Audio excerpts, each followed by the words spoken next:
Bueno, ahí teníamos, ¿no?, al presidente Mauricio Macri. El mentiroso, ¿por qué es? Porque realmente se está yendo ya el 10 de diciembre, pero se va, como digo yo, castigando todavía un poco más al laburante, a la mamá, al papá, porque aumentó la carne, aumentó el pan, aumentaron los colegios privados, tanto en la ciudad como en la provincia. A todo esto aumenta la luz. ¿Qué pasa con la nafta? Viene otro aumento de nafta y así sucesivamente. Vamos a ir repasando porque tenemos una mesa económica sobre algunos aumentos. Pero lo primero que quiero hacer con vos y también con los invitados es escuchar al presidente Mauricio Macri diciendo que todavía hay cosas pendientes. Pudimos tener un gobierno que no robó, que no ocultó, que no abusó del poder, un gobierno que les rindió cuentas y que todo el tiempo generó herramientas para que su gestión fuese más transparente y que nunca, jamás negó la realidad. También es cierto que no terminamos de solucionar los problemas estructurales de nuestra economía, pero empezamos a hacerlo y los datos estructurales lo muestran. Un gobierno que no usó el poder para premiar a los amigos y castigar a los opositores. Y juntos, los argentinos pudimos combatir a la corrupción y hacer que nuestras instituciones sean más fuertes. Y eso, les tengo que confesar, me llena de orgullo, porque son logros que quedan. Bueno, ahí lo teníamos al presidente en la fiesta aniversario del diario La Nación, donde acudieron un montón de personas del gabinete. Eva Sacco, ¿cómo te va? ¿Cómo estás, Javier? ¿Todo bien? Diego Martínez Bursaco, ¿cómo va? ¿Qué tal? Bueno, a ver, tenemos varias cosas para compartir con ustedes y además ir aclarándolas, ¿no? El presidente decía, bueno, tuvimos un gobierno así, a usted lo escucharon. ¿Qué opinás vos, por ejemplo, Diego, de lo que dijo el presidente? Bueno, a ver, en materia económica evidentemente fue un gran fracaso, digamos, la gestión de Macri, ¿no? Los números así lo demuestran y evidentemente, bueno, hay muchos problemas no resueltos en la Argentina. Quizás sí podemos discutir o no si este fue un gobierno más transparente o no. Desde el punto de vista de la institucionalidad del INDEC, por ejemplo, es un paso adelante, ¿sí? Porque evidentemente se logró normalizar no solamente las estadísticas, sino se mostraron los datos crudos de la realidad, digamos, ¿no? Producto de las consecuencias de políticas mal aplicadas, sobre todo a partir del 2018 y 2019. Y evidentemente también hubo una cierta transparentización de los números, porque cuando uno accede a mucha información vía digital, vía las webs, está la información.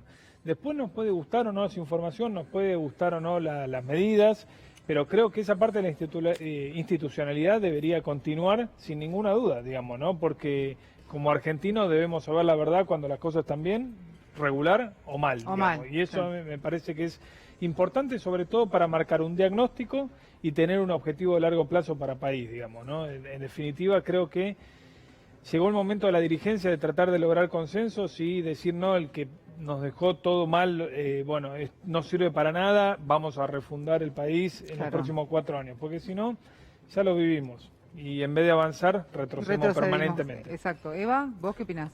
Bueno, respecto al INDEC, puedo decir algunas cosas. Sí, es cierto que ahora las estadísticas tienen un mayor nivel de transparencia.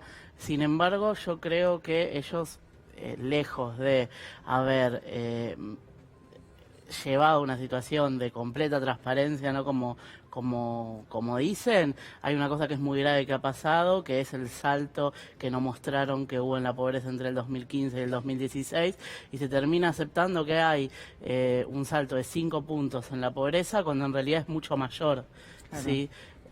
Y si no entendemos todas esas cuestiones, es muy difícil entender la gravedad de la situación que hay ahora. Y es mucho mayor, ¿sí? porque va. Porque la realidad es que si nosotros medimos con la misma manera que ellos están midiendo la pobreza hoy en día, en 2015, a nosotros nos da una pobreza de entre 15 y 19%, con lo cual ellos han casi duplicado la cantidad de personas viviendo por debajo de la línea de pobreza. La situación es muy grave.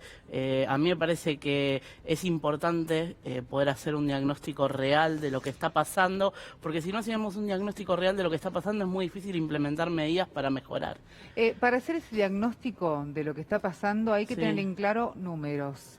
Que siempre digo, son números que pintan la realidad, pero que detrás de esos números cada uno representa a personas. Y eso es lo que hay que tener en cuenta, ¿no? Mire esta placa que hicimos y ahora vamos a analizarlas con los economistas. A ver, la bomba, ¿no?, que deja Macri. Indicadores del 2015 al 2019. Una deuda PBI 2015 52.6%, 2019 91.7%, el PBI estaba en el 2015 en 2,7 hacia arriba, ahora ha bajado, 2019 3.1%, una inflación que en el 2015 estaba en 26,9%, hoy está en 54,2%, que podría llegar a ser un poco más, también dicen, y la inflación en los alimentos 25.5% en el 2015, 56,5% ahora en el 2009. Sí. Esto, reitero, o sea, son números. Datos macro. Exacto. Hay cuestiones que faltan acá y que, o sea, obviamente esos datos están bien, pero hay cuestiones que faltan y tienen que ver, por ejemplo, con la evolución del salario mínimo en dólares, ¿sí? Los sectores de menores ingresos consumen casi todo su salario en alimentos, en pagar tarifas, en transporte, que son todos bienes y servicios que están dolarizados. El salario mínimo es casi el 50% de lo que era el salario en 2015. Tenemos uno de los salarios, de pasar de ser el salario mínimo más alto de América Latina a uno de los más bajos. Estaban hablando la semana pasada, la anterior, de que en Chile el salario es de $450 el salario mínimo, en Argentina es de $275 el salario mínimo. Con lo cual la situación es súper crítica, es súper difícil y la economía no se puede poner en marcha si no hay una mejora en esos indicadores. Que Claro. Después otras cuestiones tienen que ver, por ejemplo, con el endeudamiento, ¿sí? El endeudamiento de las familias están súper endeudadas, sobre todo en los sectores de menores ingresos. Hay datos que han salido, no hay muchos, pero deben aproximadamente 3 meses de salario las familias. Es muy difícil ahora poner la economía en marcha en ese contexto si no se toman medidas que tomen en cuenta la gravedad de la crisis. Ahora, digo, cuando empezamos a hablar de que el gobierno de Mauricio Macri económicamente lo que hizo fue sacarle al que menos tenía para darle al que más tenía, eso lo podemos leer como hemos empobrecido siempre la clase media laburante, el de clase baja o el más pobre, hemos enriquecido y nos han manejado y manipulado los que más tenían en el país, que es el 5-8%.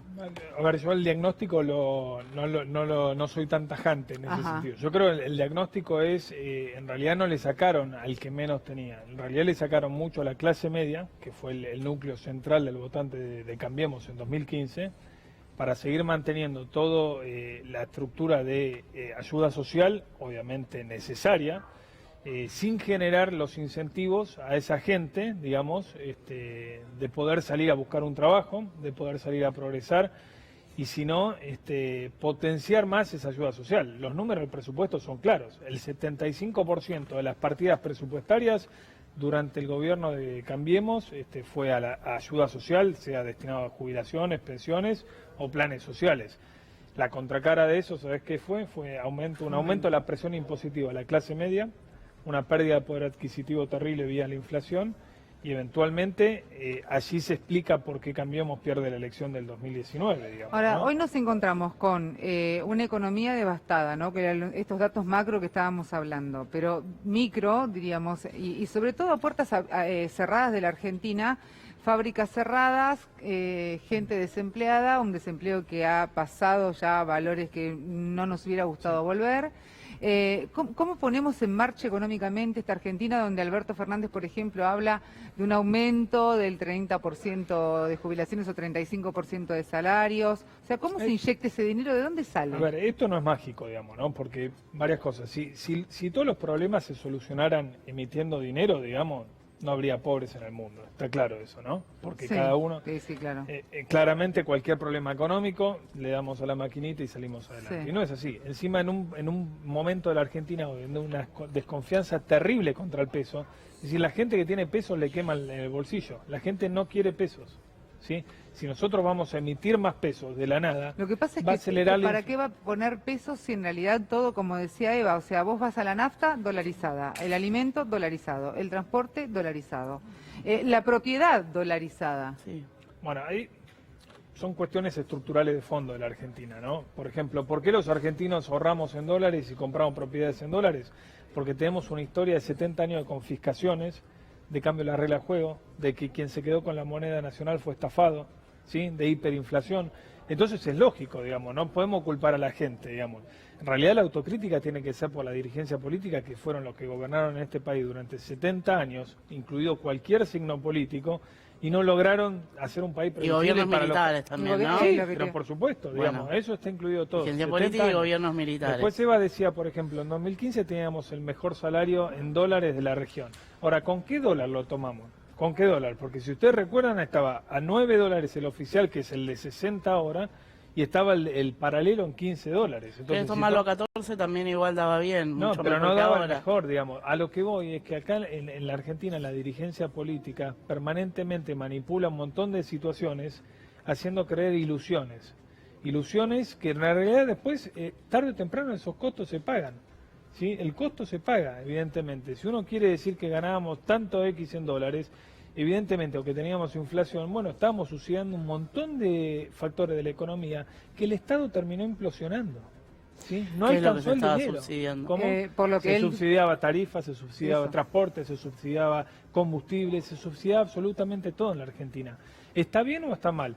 No, claramente hay que hacer una asignación racional e inteligente, el subsidio para quienes lo necesitan, no para todos. Ahora te hago una pregunta, dentro de ese subsidio, las empresas de transporte o las eléctricas o todo, ¿no ganaban teniendo tremendo subsidio en ese momento? Muchas de las empresas son públicas, cotizan en bolsa, podemos ir y agarrar los balances de esas compañías y las pérdidas eran gigantes. Ah, estaban en pérdida. Y tenían patrimonio neto negativo. ¿Sabes qué es eso? Quiere decir que los activos que tenían en todo su balance no llegaban a cubrir sus pasivos, es decir, que están a punto de quebrar, ¿sí? Entonces, cuando hablamos y tratamos de hacer un diagnóstico, hay que tratarlo de hacer en serio, de poner toda la información arriba de la mesa, porque acá no se trata de una ideología política, ¿sí? No se trata ni de partidismo ni de quién gobierna, se trata de decir la verdad y tener... A partir de la verdad uno solamente va a poder hacer un diagnóstico serio y tratar de buscar soluciones de mediano y largo plazo. Ahora, si empezamos con la chicana política de que este me dejó peor, este viene y todo, vamos a terminar siempre, ¿sabes qué? Dando vueltas sobre lo mismo, de que Argentina hace 70 años que no podemos lograr un país predecible, que la gente se maneja en dólares porque tiene desconfianza en su moneda, no quiere saber absolutamente nada y que los pobres están cada vez más pobres y más excluidos, sin oportunidades. Sí, bueno, a ver, coincido en parte, pero hay varias cosas, lamentablemente no las podría anotar todas, pero no puedo dejar pasar, ¿sí? Por ejemplo, lo que vos dijiste de que el problema fue que le quitaron a la clase media para darle a la clase baja y que por eso este gobierno perdió. Bueno, eso no es cierto, la clase baja está muy mal, la clase media también. Todos los sectores sociales están pasándola muy mal. De hecho, estaban peor que en el 2015. Y el problema 2016. no fue que no se generaron incentivos. ¿Qué significa que no se generaron incentivos? Que porque le dieron un aguache y porque le dieron un magro aumento de aguache que no compensó la pérdida que tuvieron, no salieron a buscar trabajo. Yo te pregunto, ¿querés tratar de vivir y mantener a tus hijos con un aguache? La gente no sale a trabajar porque no tiene trabajo, no porque no se generan incentivos, porque está mal darle el plan. El plan es simplemente darle los mismos derechos que tiene el trabajador registrado al trabajador no registrado. Pensemos por qué no podemos generar trabajo registrado en todo caso. Pensemos esa cuestión y de cómo hacemos para generar trabajo registrado. Y si hablamos de eso, este gobierno lo único que hizo fue destruir el trabajo registrado. No me importa igual hablar de este gobierno. Yo te puedo decir la dinámica de la Argentina en los últimos 20, desde incluso del comienzo. Pero de si la vamos democracia. a hablar de lo que es la dinámica, hablaste un montón, si vamos a hablar de lo que es la dinámica de la economía, bueno, hablemos bien, porque fíjate en cuál fue la situación que agarró el gobierno anterior, ¿sí? En el 2001, y fíjate cuál era la situación en el 2015, y decime, a partir del 2009 dejó de crecer, sí, pero fíjate qué es lo que estaba pasando en el mundo, y fíjate que lo que se hizo fue intentar cuidar los dólares, que había problemas, es cierto, había problemas. 2 años duró la crisis en el mundo, te la puedo decir. La crisis sigue y sigue habiendo problemas. ¿Y pero por qué ni Chile, ni... Bueno, ahora Chile explotó, pero ¿por qué? Porque Chile explotó, ¿no Chile te parece? explotó, Digo que sí, Chile explotó obviamente. justamente. no vas a encontrar ningún ejemplo, esto. justamente ahora es un momento donde a mí no me gustaría ser liberal, porque No, se me claro. acabaron todos los ejemplos, Pero se acá me quedaron primero todas no, las... yo no, pero primero no me pongas mote porque no soy absolutamente nada liberal. No lo digo Primero, por vos, te digo primero. Segundo, Chile generó un montón de riqueza, el problema es ahora cómo se distribuye esa riqueza. Argentina no solamente no genera riqueza, sino que destruye riqueza. Entonces, si nosotros vamos a poner delante de los caballos la carreta... ¿Cuándo destruye riqueza? La cifra del PIB ¿Cuándo per cápita destruye de la riqueza? Argentina. La cifra del PIB per cápita de la Argentina es así, es violentamente negativa. Pero Argentina no destruye riqueza cada vez que tenemos un gobierno neoliberal. Cuando en la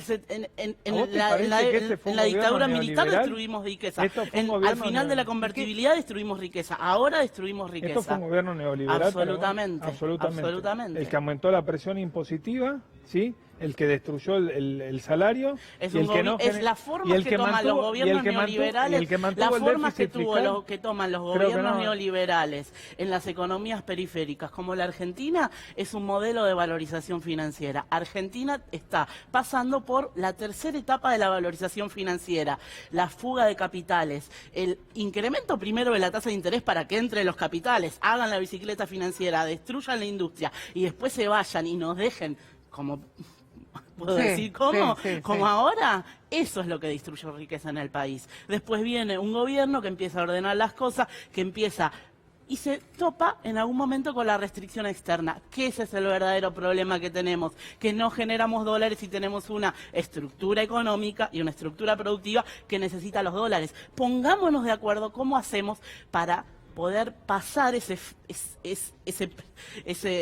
camino tan dificultoso y podamos exportar más, pero mientras tanto hay que cuidar los dólares que tenemos y no podés agarrar y decir, bueno, no cobramos retenciones, bueno, le sacamos los impuestos a los sectores más de mayores ingresos y le aumentamos los ingresos, los impuestos a la clase media. Hay una palabra mágica y una palabra mágica que se llama confianza. Acá, si vos lo querés hacer de manera coercitiva, vas a lograr el efecto contrario, ¿sí? Ahora, yo les digo, vamos a decir abiertamente y honestamente, cuando ustedes tienen un peso de más, ¿en qué ahorran? ¿Ahorran en pesos o ahorran en dólares? Porque si no, vamos a hacer las cosas como son. ¿Sí? ¿Pero qué tiene que ver eso? No, justamente vos ¿Pero qué tiene que ver eso? La lógica de la macroeconomía, la lógica de la macroeconomía, desde Keynes para acá, la lógica de la macroeconomía es distinta de la lógica de la microeconomía. No podés agarrar y decir... El argentino cuida su bolsillo porque fue estafado durante 70 años, es así de simple. Bueno, está bien. Y por más que vengan ahora y nos digan, hay que desdolarizar... Y si es con esa lógica, entonces... ¿Sí? Yo no me quiero vacunar porque no me gusta que me pinchen, no me gusta pasar un día con mi hijo con fiebre. Entonces el Estado tiene que obligar a que todos nos vacunemos porque es lo mejor. Entonces no podemos llevar la lógica micro a la lógica macro porque se te está perdiendo algo en el medio. Ese es el problema que tienen los economistas liberales. Igualmente, perdón, pero... ¿Quiénes son los economistas liberales? Pues no sé, o sea... No sé el discurso que vos estás defendiendo, si no es a vos, si no te cabe ese discurso, serán otros. Yo te puedo mostrar toda la historia económica argentina y contrastarla con la historia económica global.